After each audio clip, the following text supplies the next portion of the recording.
Oh my days, it has been so nice having 5v5 back in the world, guys. 3v3 is nothing but a distant memory, and we can just revel in the fact that we're playing the game the way it was supposed to be.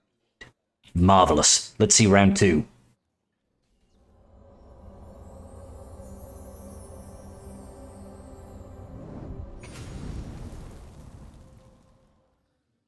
Alrighty, we are going to start off with the hotbot comparison. HotUtils. If you don't use it, you're doing it wrong.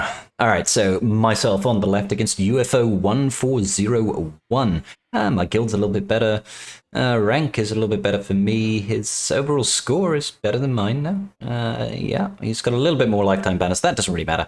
He's got about 1.1 million more GP. That's all okay. We're checking through here. My modding is slightly better, but really the advantage, I'd say overall, probably sits with him because he has quite a decent amount more 15 pluses than me. And he's only one less on the plus 25 speed mods. So overall, I'd say he gets the win on the mods ever so slightly.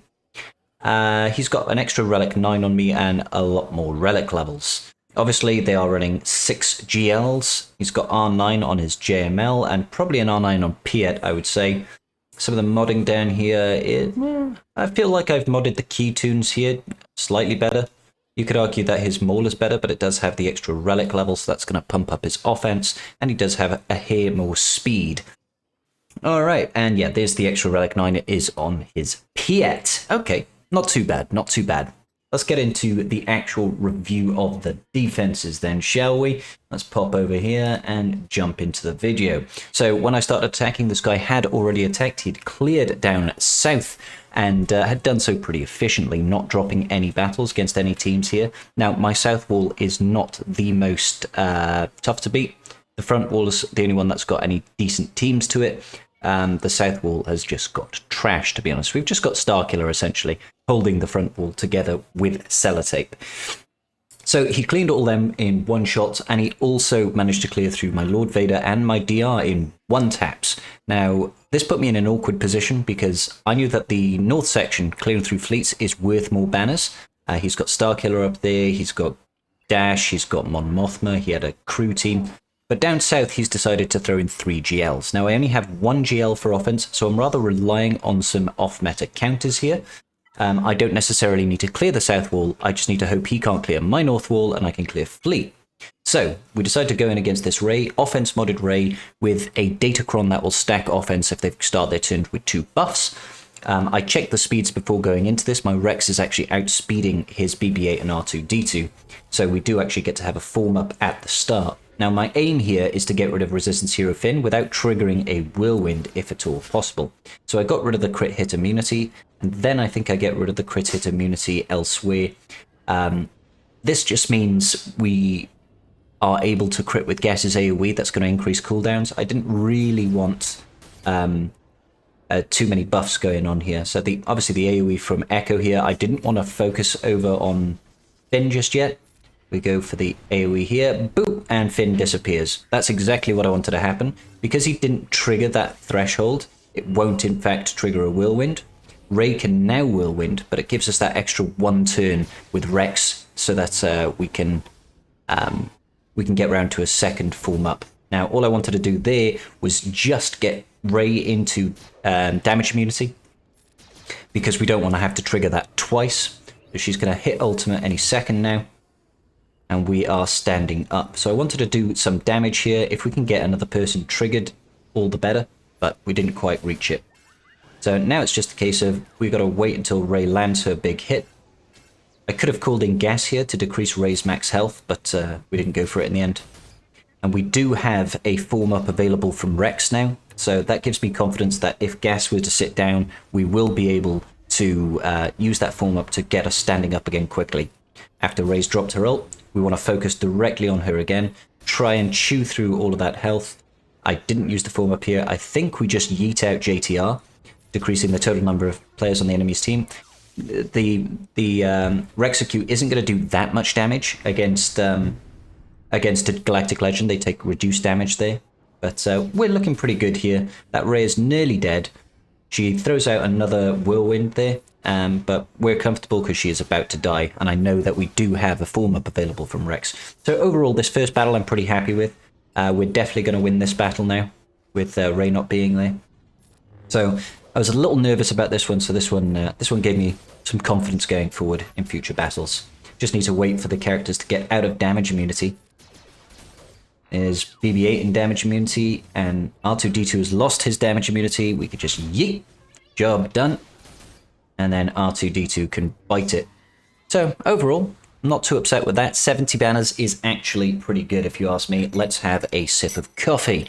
So I wanted to get the high-profile fights out of the way at the start. So after doing Rey, I wanted to go after Lord Vader.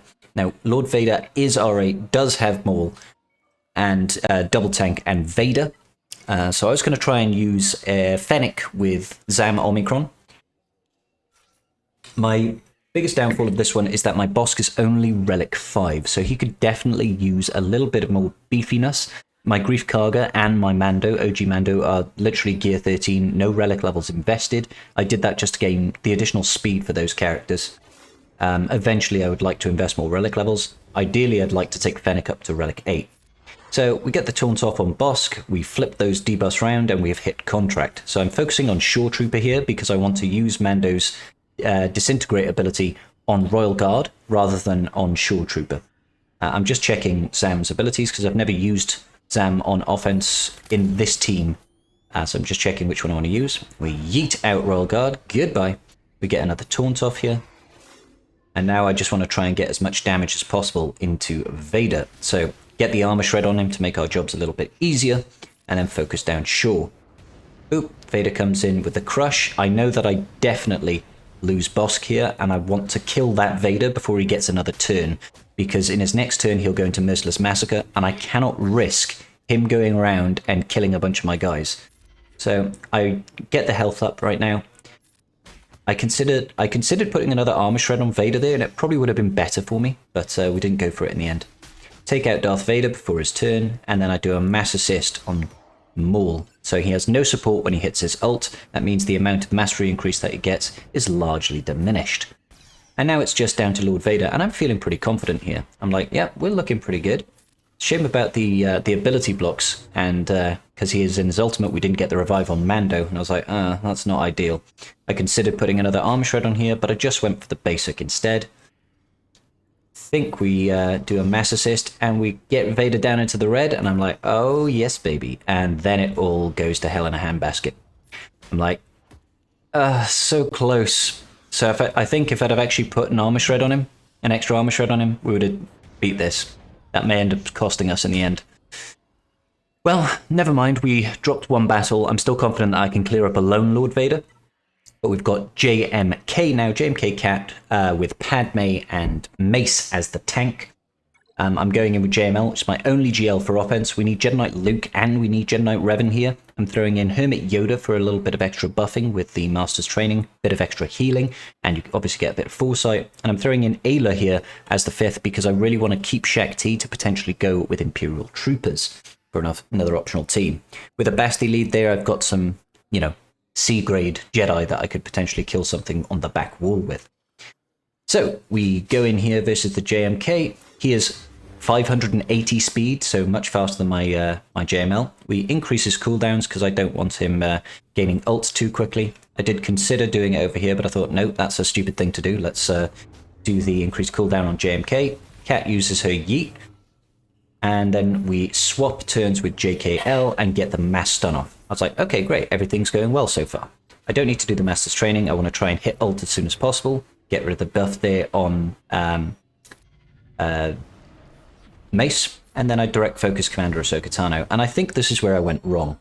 I actually think I should have direct focused on Snips to trigger the heal immunity, the pseudo sacrifice quicker.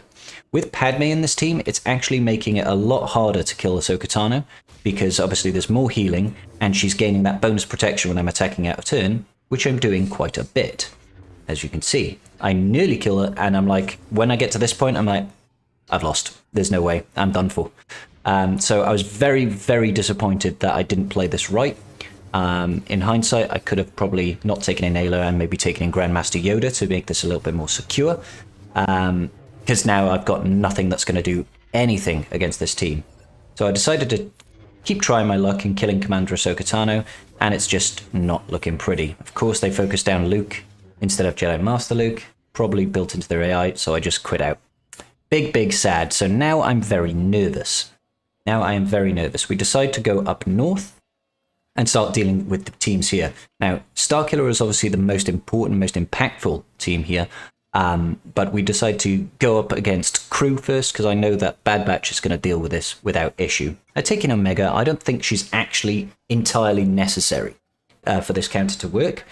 I reckon I could probably underman this, because this was clean cut to the point. We've got irresistible daze and heal immunity, which is going to deal with the 2 Kylos. We've got loads of TM control. We've got loads of just control in general, actually, and really good damage. As you can see, these guys are just falling apart. So, yeah, I absolutely didn't need Omega in this one. Nice clean banners here. I think it's 65, honestly. 65 banners, easy. KRU is gonzos. So we've still got a few teams here. We've got the Mon Mothma team that does have Kyle Katarn in there with Cara Dune, Pow, and Scout. So that is a TM train nightmare. We decided to take in Wampa. Obviously, we've got the Omicron on Wampa, which really turns him from a disappointment into a mad lad. So, yep, Kyle Katarn goes with his thing here, and we basically just sit back and wait for stuff to happen. Now, there is a concern, guys, that your Wampa will lose in this matchup, simply because if you don't get that first turn and get your bonus protection up, all the attacks out of turn you cannot counter. So there is a chance that they actually deal enough damage to you so that you just straight up die before you start hitting them back. But generally speaking, if you can get your first bonus protection up and you've modded your Wampa for lots of max health, you should be absolutely fine in this counter. Now, they have no source of tenacity down. You can see the health is getting low on Wampa here, because there's a lot of damage output.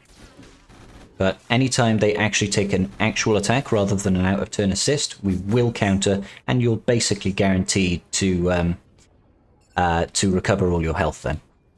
Now here I probably should have just roared rather than tried to do some more damage. Obviously Pow did die there, but it's probably better for us just to keep our offense stacking. We're not in danger of dying at this point, so we might as well increase our offense by 40%. Pow is back, and look at our health go down again. See, this is the risk, guys. But Wampa comes back, slaps him in the face, and then we do an AoE for more bonus protection. We are completely comfortable. There's no way they're going to land a debuff, not with all that stacking tenacity from Wampa. So yeah, quite comfortable. Just a little bit on the slow side to get this thing done. Come on, guys, let's go. Wampa just womps, and Cara Dune's like, hi, I'm back. I'm like, hi back, I'm Wampa. And slap the Scout. That's a little bit less TM gain for them, so we should be able to deal with them a little bit quicker. Slappity slap. Can't quite slap Cara Dune down. Just gain a little bit more offense. I would only attack there rather than do the raw if I feel like I can kill someone, or I feel like I don't have enough health. So that's another team down. Now we've got the Palpatine, Mara Jade, and we've got Dash Rendar with Nest left to deal with. So 2 teams, not particularly fun to deal with. I'm having a think about what could I take against the Palp Mara Jade. I'm trying to make a decision here between using more Mandos with Wat to go first, or I believe General Grievous. So in the end, I decided to go in with General Grievous because I've never tried this counter before. Obviously, a lot of people use BB-8, but mine was on defense, so I wanted to try the Nuke Gunray lead. I don't think it would be good banners, but if it does win, if it does clear it out, then all the better. So here we go. It does have GK in here, but there is no Visas Mar, and I feel like that is massively in our favor. We just start working. Now, I will say that I do need to remod for this, because I'm definitely not modded enough. I'm not modded for enough potency. I need to redo my General Grievous team. I've just been lazy, I guess, is the key factor here. So they're getting a bit of a TM train. I eventually get a turn with my B2. Try to control Mara Jade, but obviously she resists. Stop resisting, Mara Jade.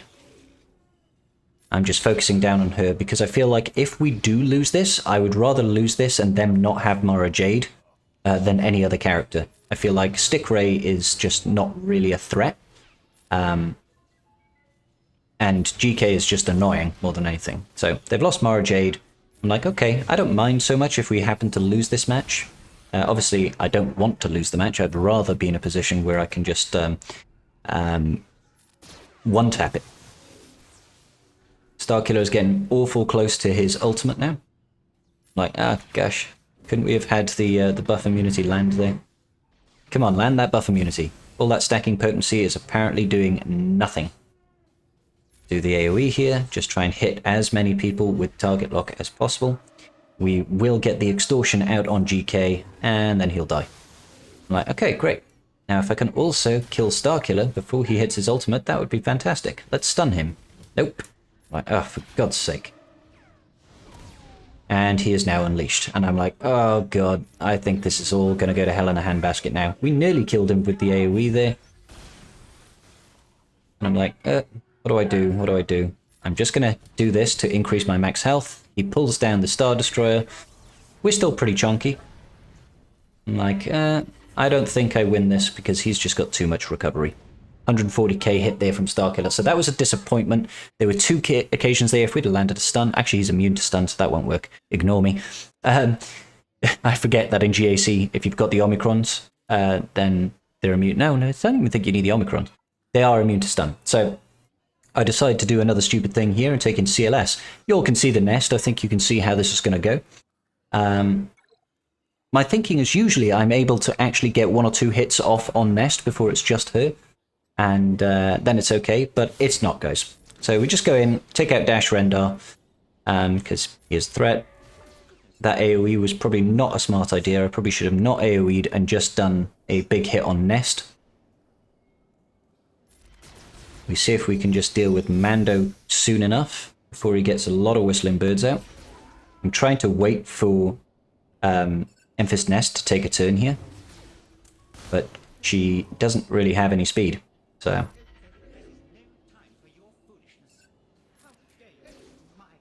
I'm like, Nest, gonna take a turn? I'm like, I can't really hit her here, otherwise she won't take a turn. I need to time it out. Nest takes a turn. I'm like, great. Can we hit her for a good bit of damage? I'm like, nope. Okay. And now we can fast forward until the end of this battle because obviously that is just a timeout, guys. Mistakes were made. Mistakes were made. So 2, 3, 4 battles dropped. It's not looking too pretty for your boy Scribble. Lone Nest. I'm just having a think. I think we just take in like Django Fett and maybe Dooku, or Dooku lead and Django Fett. I'm just looking for one big hit to kill Nest. She's not that healthy. She has no leadership, so she's lost that 20% additional health that Dash was providing her with. And the idea is just to go in there and yeet her out. Of course, she hits Dooku and not Django, but there we go. Just throw a big rocket in her face and she's dead.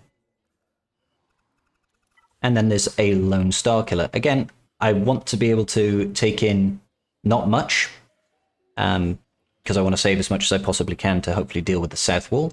I'm just taking a look here. I'm like, what can I use? What could I use? What do I use? I can't even remember myself.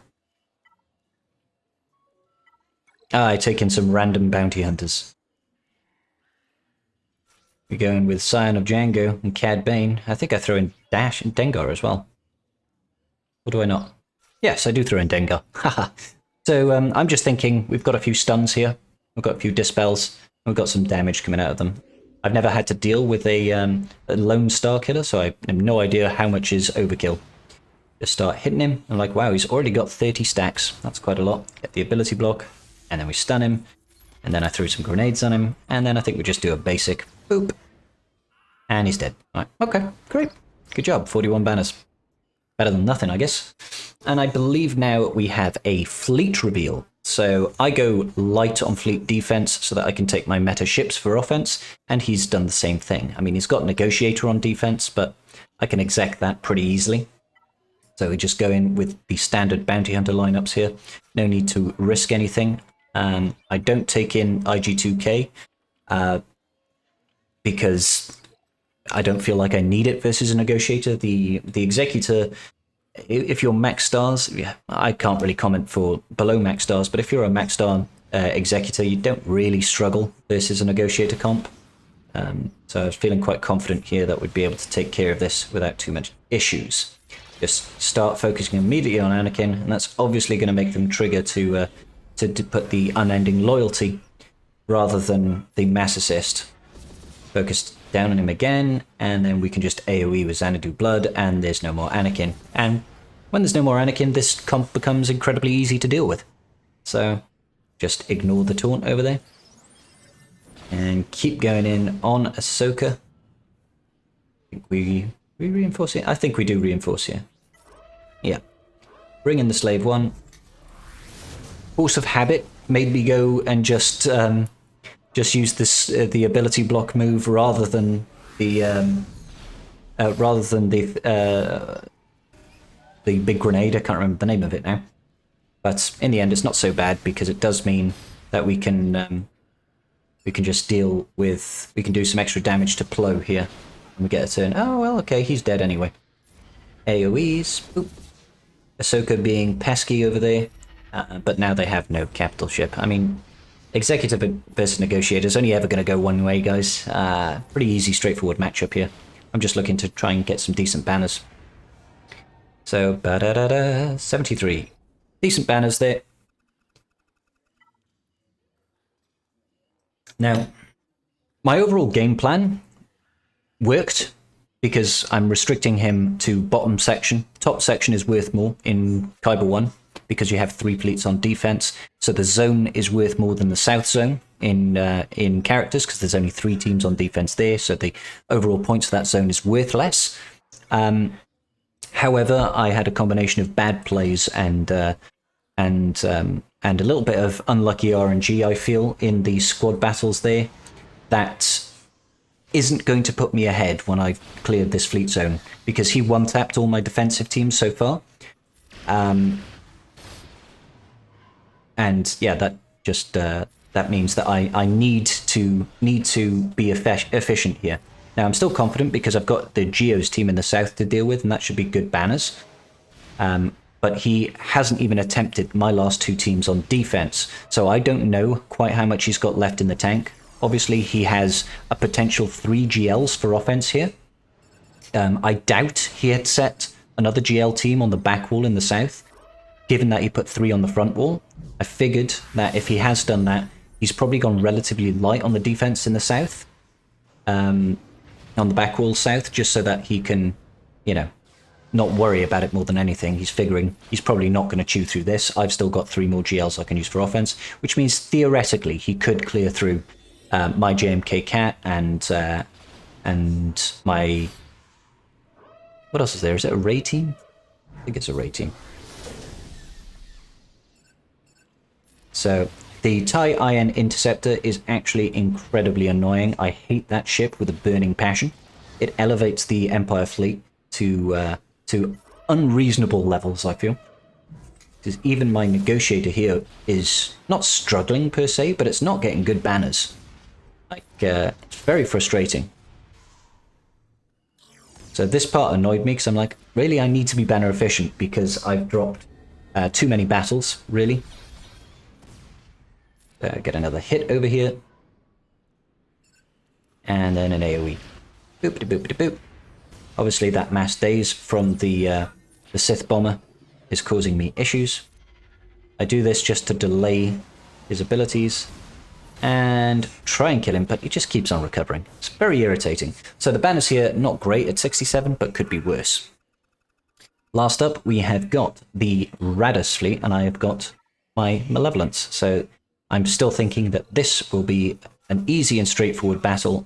I'm not taking any other reinforcements because I'm feeling I need to conserve banners again. So this should be a really straightforward battle. You just get a few mass assists off and chew through the enemy. But then I have a very unfortunate opener. Dodge. I'm like, oh, okay, so that's a guaranteed stun that just completely whiffed. Fantastic. Fantastic. Just what I always wanted. So we go straight in. Obviously, they're going to dodge that thanks to their foresight. But we've got all the stacks at least over there. We also didn't get the assist there, which is lovely. Decided to get rid of the foresight. And then we want to throw some more buzz droids out there.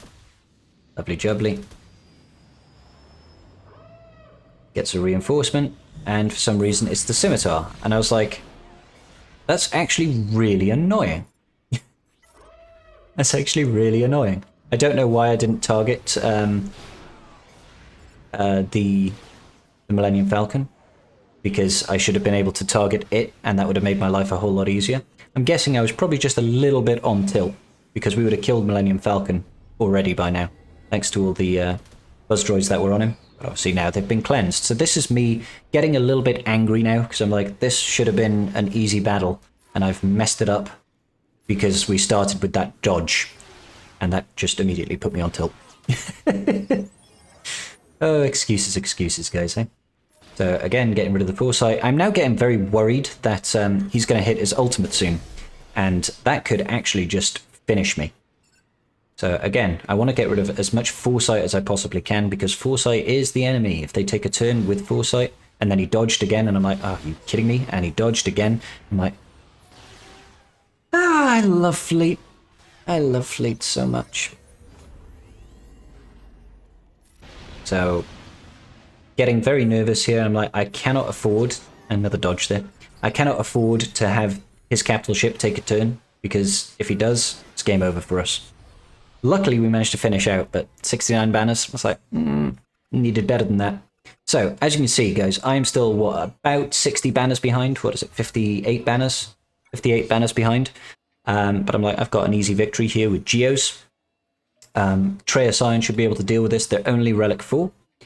So I could do that in. I was like, yeah, but let's also take in, Vandor Chewie. I think Vandor Chewie, not Vandor Chewie, Zalbar, sorry. Zalbar is a reactive taunt, just to help us deal, just in case. Because, yes, this is an easy Geo team. We've taken on far tougher teams with our Traya Scion in the past, but let's not risk it. Let's take in one extra guy, and that should just give us the extra oomph that we need to just get Scion to take a turn. Because that's all it really is. The spy immediately yeets out Zalbar, and I'm like, okay, yep, fair enough. And then they're going over here. And I think it's right now is when it all goes to hell, because they take a turn, and right before I took a turn, let's just go back real quick. Go back real quick. Look at Scion's TM. It was like 99% full, and then they staggered him. And I was like, you have got to be kidding me. He would have just one-shot the entire team by setting down a pain wall. Can't remember the name of the move, but I'm like, okay, we'll have to wait for another turn. And then they reduce my TM again, and I'm like, are you serious right now? So we decide to just kill Sunfac here. Have no other choice.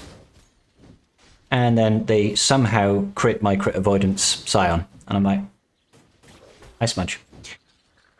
So this really cooked my goose, I gotta be honest.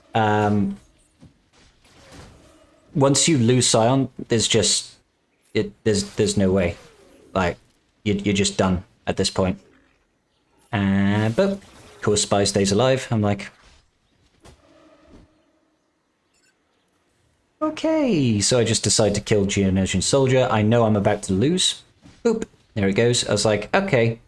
So, 2 occasions where Scion was about to take a turn and he had his TM completely stripped. Then they got a lucky crit and made me force drop another battle. Yes, I could have taken in more players, but that would have dropped me additional banners.